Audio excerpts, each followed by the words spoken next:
Greetings, everyone. I have to instruct a current customer how to change their password in Act, and I thought probably the best way to do that would be to create a video to show them how to do it.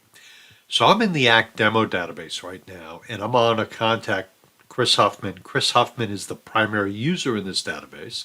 So what I'm going to do is I'm going to go up to Tools. When I get to Tools, I'm going to go down to Manage Users. When I get to Manage Users, I'm going to come down and click on Chris Huffman right there.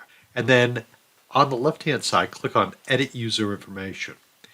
Now, at this point, you'll notice it says Reset Password. I'm going to click on that, and at this time, I would type in a new password. And again, you want to be careful if it's case sensitive or not.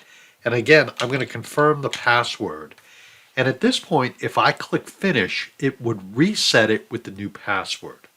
Now, if you have a database that is what's called a remote database, one that syncs back to the cloud or the web version of Act, keep in mind, after you synchronize, that new password will go up to the cloud.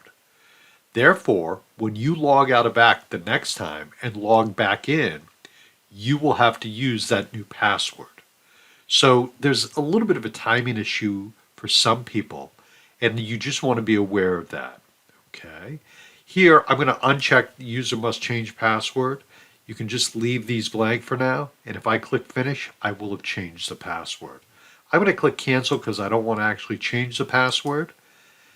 I'm going to click close, but that's how you do it. So if you have any questions, reach back to me. Again, my name is Tony Holowitz, and I'd be more than happy to walk you through this. Thank you very much. Have a great day, everyone. Be well.